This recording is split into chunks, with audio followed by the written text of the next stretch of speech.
నమస్తే, welcome to I-dream. మనతో పాటు ఉన్నారు ప్రముఖ ఆయుర్వేద వైద్య నిపుణులు డాక్టర్ చిట్టిబొట్ల మధుసూదన్ శర్మ గారు. ఈరోజు వారితో మాట్లాడి అధిక బరువును ఏ విధంగా మనం తగ్గించుకోవాలి, దానికి ఎలాంటి పద్ధతులు పాటించాలి, దీని గురించి సార్ అడిగి తెలుసుకుందాం. నమస్తే సార్. నమస్తే సార్, చాలామంది వెయిట్ లాస్ అనేది చాలా త్వరగా తగ్గాలి అని ట్రై చేస్తూ ఉంటారు. కొంతమంది ఓ పద్ధతి ప్రకారం తగ్గుతూ వస్తే చాలు అని అనుకుంటూ ఉంటారు. సో ఈ వెయిట్ లాస్ అన్నది మనం ఏ విధంగా తగ్గించుకుంటే మంచిదంటారు? క్రమక్రమంగా తగ్గడం మంచిదమ్మా. వైద్య ప్రపంచం చెప్పేది కూడా ఏంటంటే సడన్గా తగ్గడం మంచిది కదమ్మా. పెరుగుట విరుగుట కొరకు అని చెప్పేసి మన పెద్దలు చెప్తుంటారు. అది మంచిది కదమ్మా. ఎందుకంటే మనం ఒక్కరోజు 2 రోజుల్లో 15 రోజుల్లో వెయిట్ పెరగలేదు. సో వెయిట్ క్రమక్రమంగా పెరిగాం కాబట్టి పెరిగిన వెయిట్ తగ్గాలంటే క్రమక్రమంగా తగ్గడం మంచిదమ్మా. ఆరోగ్యరీత్యా క్షేమదాయకము. వైద్య ప్రపంచం కూడా అదే వాస్తవాన్ని అట్లే చేయమని చెప్పేసి అట్లే ఫాలో అవ్వమని చెప్తున్నారమ్మా. కాబట్టి క్రమక్రమంగా తగ్గడం మంచిదమ్మా. ఇక్కడ ఈ తగ్గే విధానంలో కూడా మరొక పద్ధతి ఉందమ్మా. సర్వసాధారణంగా కుటుంబ సభ్యులు కానీ లేకపోతే వాళ్ళ స్నేహితులు కానీ తెలిసిన వాళ్ళు కానీ ఎవరైనా సరే ఒక 3, 4 లేదా 5, 6 మంది కలిసేసి ఒక్కసారి ఈ ప్లాన్ స్టార్ట్ చేస్తారు. వెయిట్ ఉన్నటువంటి వాళ్ళందరూ కలిసేసి. సో అదే ఫుడ్ తీసుకుంటారు, అదే టైప్ ఎక్సర్సైజ్ చేస్తుంటారు, అదే ట్రీట్మెంట్ తీసుకుంటుంటారు. కొంతమంది త్వరగా బరువు తగ్గుతారు, అవును.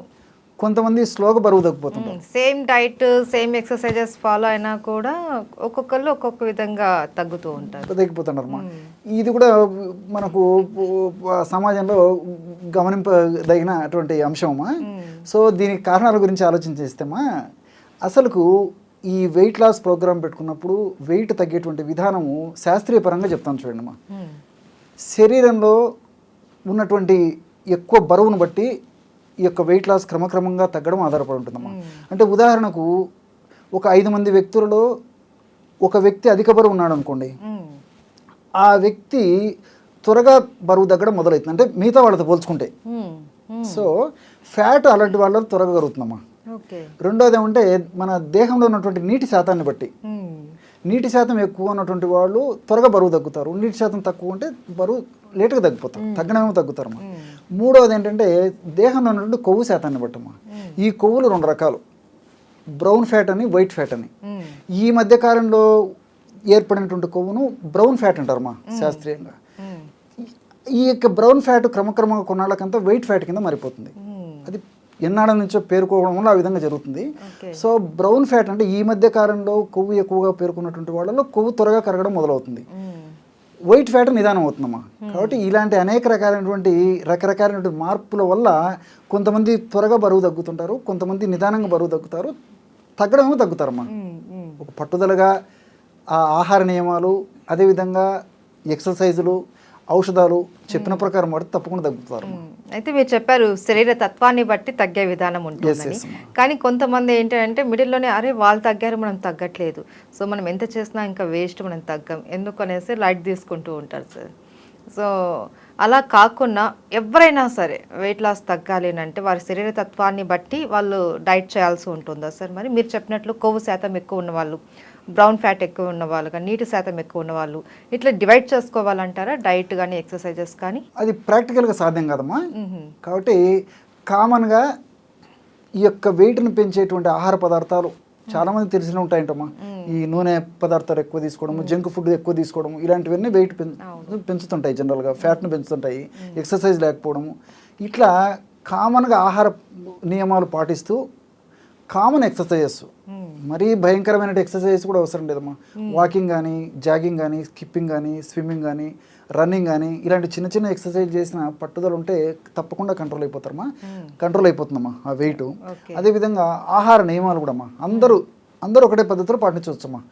అంతేగాని ప్రత్యేకంగా ఒక వ్యక్తికి ఒక్కొక్క ఆహార నియమం అంటూ ఏం లేదు. సో కామన్గా పాటించి కామన్గా ఎక్సర్సైజ్ చేస్తూ ఔషధాలు కూడా కామన్గా వాడేటువంటి ఔషధాలు వాడితే సరిపోతుందమ్మా.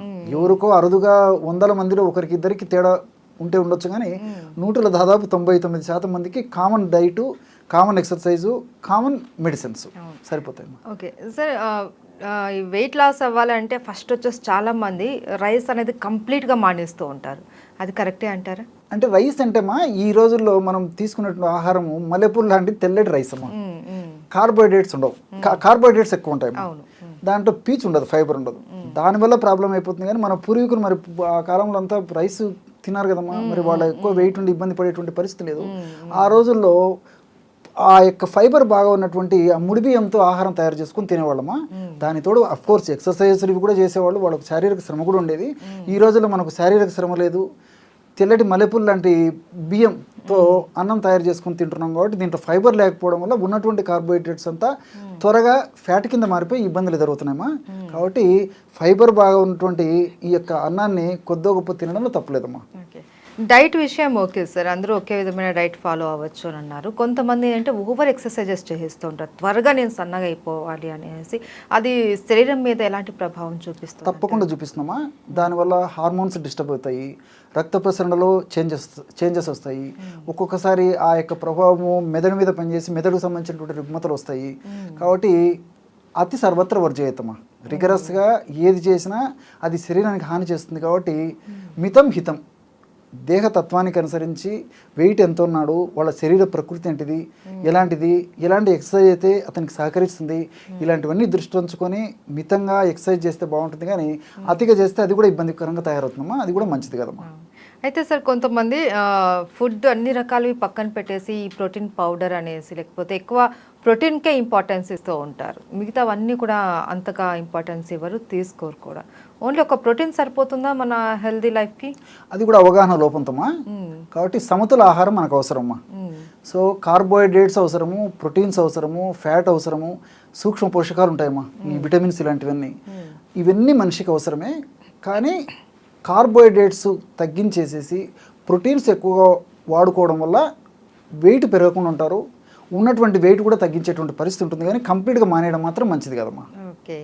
అయితే సార్ ఇప్పుడు సాధారణంగా చిట్టుబట్ల మధుసూదన్ శర్మ గారు అనగానే అందరూ వెయిట్ చేసేది మీ టిప్స్ కోసం. సో ఇప్పుడు వెయిట్ లాస్ హెల్తీగా అవ్వాలి అని అనుకుంటే మీరు ఇచ్చే టిప్ ఏంటి? ఒక 4 పదార్థాలమ్మా, చాలా ఈజీగా దొరుకుతాయమ్మా, తయారు చేసుకోవడం సులువు, వాడుకోవడం సులువు, వీటి కూడా త్వరగా తగ్గేటువంటి పరిస్థితి ఏర్పడుతుందమ్మా, ఎలాంటి సైడ్ ఎఫెక్ట్స్ ఉండవు. కరక్కాయల యొక్క చూర్ణం ఒక 100 గ్రామ్స్ తీసుకోవాలమ్మా. అట్లే వామును వేయించి చేసినటువంటి చూర్ణం ఒక 50 గ్రామ్స్ తీసుకోవాలి. శొంఠి పొడి ఒక 25 గ్రామ్స్, సైంధవరణం 25 గ్రామ్స్, కరక్కాయ చూర్ణం 100 గ్రాములు, వామును వేయించి చేసినటువంటి చూర్ణము ఒక 50 గ్రాములు, శొంఠి పొడి 25 గ్రాములు, సైంధవరణం పొడి 25 గ్రాములు, అన్నీ మనకు దొరుకుతాయి. మొత్తము ఈ యొక్క పదార్థం అంతా కలిపి 200 గ్రామ్స్ అయిపోతుందమ్మా.